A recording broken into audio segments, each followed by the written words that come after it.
Hello viewers, welcome back to my channel. সবাইকে স্বাগত জানিয়ে শুরু করছি আমার চ্যানেলে আরেকটি নতুন এপিসোড। কেমন আছেন সবাই? আশা করি সবাই খুব ভালো আছেন। আজ আমি আপনাদের সাথে শেয়ার করব আমাদের ঘরে ছোট্ট সোনামণিদের জন্য রেডি ফিরনি মিক্সড রেসিপি। এই ফিরনি মিক্সটা আপনারা তৈরি করে রাখলে ঝটপট যে কোনো সময় বাচ্চাদের দুধের সাথে অল্প টাইমে রান্না করে খাওয়াতে পারবেন এবং যথাযথ পুষ্টিগুণ পাবে, আর বানাতেও কিন্তু দেরি হবে না। তো কথা না বাড়িয়ে চলুন শুরু করা যাক মূল রেসিপি।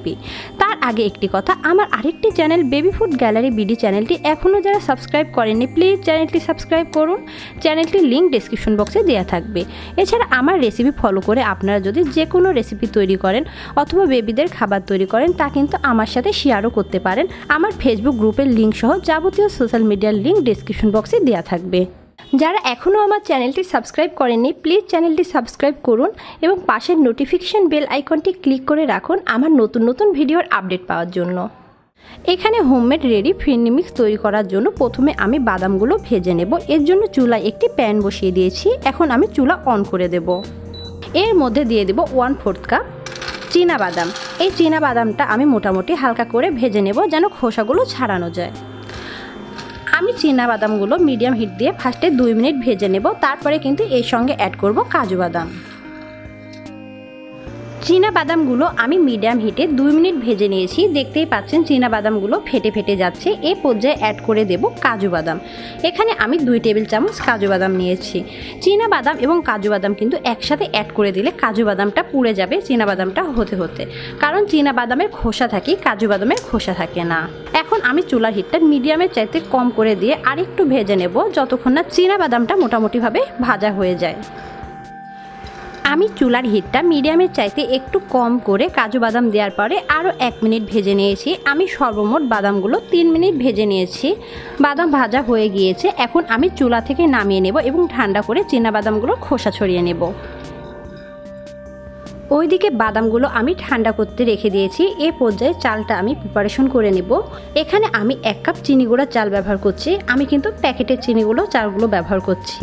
এটা একটু আমি পরিষ্কার কাপড়ের উপর ঢেলে নেব। আপনারা এই কাজটি কিন্তু করতে চাইলে চালগুলো ভালোভাবে ধুয়ে কিন্তু রোদ্রে মচমচা করে শুকিয়ে নিতে পারেন। আমি কিন্তু তা করছি না। আমি একটি পরিষ্কার কাপড়ের উপর চালগুলো ঢেলে নিচ্ছি। কাপড়টা এইভাবে দুমড়িয়ে আমি চালটা ঘষে ঘষে ভালোভাবে কিন্তু মুছে নেব। চালটা আমি ভালোভাবে ঘষে কিন্তু মুছে নিয়েছি। এখন চালগুলো আমি আলতোভাবে তুলে নেব একটি প্লেটে। আমি চালগুলো ভালোভাবে মুছে মেজারমেন্ট কাপে উঠিয়ে নিয়েছি। আর এখানে কিন্তু বাদামগুলো খুব ভালোভাবে খোসা আমি ছাড়িয়ে নিয়েছি। এখন আমি চালগুলো ব্লেন্ডারে একটি জাগে ঢেলে নেব এবং ব্লেন্ড করে নেব। আমার যে ছোট ব্লেন্ডারের জাগটা আছে তার মধ্যে আমি চালগুলো ঢেলে নিচ্ছি। আমি চালগুলো কিন্তু একদম মিহিভাবে ব্লেন্ড করব না, মোটামুটি একটু গুঁড়ো গুঁড়ো দানা দানা ভাব থাকে সেইভাবে ব্লেন্ড করে নেব। আমি চালগুলো ব্লেন্ড করে নিয়েছি। মোটামুটি 30 সেকেন্ডের মতো আমি ব্লেন্ড করে নিয়েছি। একটি পাত্রে আমি ঢেলে নিচ্ছি। চালগুলো কিন্তু একদম মিহি ব্লেন্ড হয়নি, কোনোটা কিন্তু অর্ধভাঙা আছে, কোনোটা একদম মোটা দানার সুজির মতো, মানে সুজির চাইতে কিন্তু বেশি মোটা দানা আছে। বুঝতেই পাচ্ছেন আপনারা।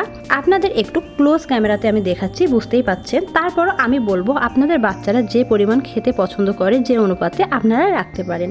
আর এইভাবে কিন্তু চালটা ভাঙলে ফিরনিটাও ঝটপট বানানো হয় আর অনেকটা ক্রিমি হয়। এবার আমি বাদামগুলো কিন্তু ব্লেন্ডারে ছোট জায়গায় ব্লেন্ড করে নেব। আমি বাদামগুলো ব্লেন্ড করেছি। এখন বাদামগুলো ঢেলে দিচ্ছি। দেখতেই পাচ্ছেন বাদামগুলো কিন্তু একদম গলে যায়নি। অনেকেই কমপ্লেন করে কিন্তু বাদামগুলো করতে গেলে তেল বের হয়ে যায়। তাদের জন্য আমার পরামর্শ থাকবে বাদামগুলো একদম কড়া করে ভাজবেন না আর একদম হাই স্পিডে আপনারা ব্লেন্ড করবেন না। আর ব্লেন্ডারে কিন্তু অল্প পরিমাণ, মানে ব্লেন্ডারে হাফ বাদাম দিয়ে গুঁড়ো করবেন, তাহলে কিন্তু আমার মতো এরকম ঝুরঝুরা বাদাম গুঁড়ো হবে। আমি বাদামগুলো কিন্তু মোটামুটি মিহি করে ব্লেন্ড করে নিয়েছি, কারণ যারা 10 মাস বা 1 বছরের বাচ্চারা কিন্তু আস্তে আস্তে বাদামগুলো অনেক সময় ফিরনির মধ্যে কিন্তু চিবাতে পারে না। এবার আমি বাকি উপকরণ অ্যাড করে দেব। সর্বপ্রথম আমি অ্যাড করে দেব চিনি। এখানে আমি হাফ কাপ চিনি ব্যবহার করছি। এখন এই 3টি উপকরণ আমি হাতের সাহায্যে আলতোভাবে মিশিয়ে নিচ্ছি। কিন্তু এই ক্ষেত্রে আমি আপনাদের একটি পরামর্শ দেব, এখানে যেন কোনো পানির ছোঁয়া না লাগে। পানির ছোঁয়া লাগলে, পানি থাকলে কোনো পাত্রে বা হাতে আপনাদের ফিরনি মিক্সটা কিন্তু নষ্ট হয়ে যাবে। সেক্ষেত্রে লক্ষণীয় বিষয় মোটেও যেন পানির স্পর্শ না লাগে। এবার অ্যাড করে দেব 2 টেবিল চামচ গুঁড়ো দুধ। গুঁড়ো দুধটা অপশনাল, আপনারা না চাইলে কিন্তু বাচ্চাদের ক্ষেত্রে অ্যাড না করতেও পারেন। আমি আমার বেবিকে গুঁড়ো দুধ অ্যাড করে দিই, সেই জন্য কিন্তু আমি যেভাবে তৈরি করি সেভাবে আপনাদের তৈরি করে দেখাচ্ছি। অ্যাড করে দেব 1 টেবিল চামচ কর্নফ্লাওয়ার। কর্নফ্লাওয়ারটাও কিন্তু আপনাদের জন্য আমি অপশনাল রাখলাম। কর্নফ্লাওয়ার দিলে অনেকটা ক্রিমি হয় এবং বাচ্চারাও পছন্দ করে। এখানে আমি একটি মিডিয়াম সাইজের তেজপাতা মুছে রেখে দিয়েছি। এখন তেজপাতাটা আমি কুচি করে দেব।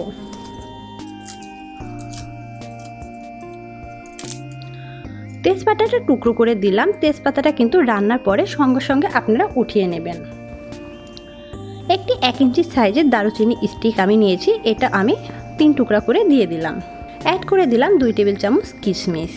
এখন সমস্ত উপকরণ হাতের সাহায্যে আমি পুনরায় ভালোভাবে মিশিয়ে নেব এবং মিশানোর পরে আপনারা কিন্তু এটা একটি যে কোনো এয়ারটাইট কন্টেনারে ভরে, এয়ারটাইট এমন কন্টেনারে ভরবেন যেন কিন্তু বায়ুরোধক হয়, সেই কন্টেনারে রেখে আপনারা ফ্রিজে নর্মালে রেখে বাচ্চাদের 1 মাস পর্যন্ত কিন্তু এই ফিরনি মিক্সটা খাওয়াতে পারবেন। এছাড়া আপনারা বাইরে রাখলে কিন্তু এই ফিরনি মিক্সটা 15 দিন পর্যন্ত ভালো থাকবে। যেহেতু কোনো প্রিজারভেটিভ দেওয়া থাকবে না, সেহেতু কিন্তু আপনারা মাসের পর মাস সংরক্ষণ করতে পারবেন না। এখন আমার ফিরনি মিক্স কিন্তু একদম রেডি। আপনারা এই ফিরনি মিক্স যা শুধু দুধের মধ্যে দেবেন 2 টেবিল চামচ, বা বাচ্চার যে পরিমাণ লাগে 10 মিনিট রান্না করে বাচ্চাকে খাইয়ে দিবেন, জাস্ট হয়ে গেল। অনেকে চাইলে এই ফিরনি মিক্স কিন্তু বাচ্চাদের যারা 2 বছরের আগে দুধ দিতে চাচ্ছেন না, পানি দিয়েও রান্না করে বাচ্চাকে খাওয়াতে পারেন। এখন আমি ফিরনি মিক্সগুলো একটি এয়ারটাইট কন্টেনারে তুলে নেব। আমি রেডি হোমমেড ফিরনি মিক্সগুলো কিন্তু একটি এয়ারটাইট বক্সে তুলে নিয়েছি, দেখতেই পাচ্ছেন। আর এখানে একটি বাটিতে রেখে দিয়েছি আপনাদের দেখানোর সুবিধার্থে। ভিডিও কমপ্লিট হলে এটাও কিন্তু আমি একটি এয়ারটাইট বক্সে তুলে নেব। দেখতেই পাচ্ছেন কতটা অল্প সময় এই হোমমেড রেডি ফিরনি মিক্স তৈরি করা হয়ে গেল। এখন আর বাচ্চাদের জন্য তৈরি করতে হলে হাতের কাছে কোনটা আছে কোনটা নেই সেটার হিসাব করতে হবে না। এভাবে বানিয়ে রাখলে কিন্তু ঝটপট বাচ্চাদের তৈরি করে দিবেন, আর বাচ্চারা কিন্তু সকল পুষ্টিগুণ পাবে এবং খেতেও কিন্তু অসম্ভব মজা হবে। শুধু এইভাবে ফিরনি মিক্স তৈরি করে ছোটদের জন্য রাখতে পারবেন না, আপনারা চাইলে বড়দের জন্য কিন্তু এইভাবে ফিরনি মিক্সগুলো রেডি করে রাখতে পারেন। বাসায় গেস্ট আসলে ঝটপট তৈরি করে দিতে পারেন, বা নিজেরাও ঝটপট তৈরি করে রান্না করে খেতে পারেন। তো আশা করি আজকের এই ভিডিওটি আপনাদের ভালো লাগবে। আমার ভিডিওটি যদি আপনাদের ভালো লেগে থাকে, প্লিজ আমার ভিডিওটি আপনাদের ফ্রেন্ডস অ্যান্ড ফ্যামিলির মধ্যে শেয়ার করবেন। আমার ভিডিওতে লাইক কমেন্ট করে আমার পাশে থাকবেন। ধন্যবাদ।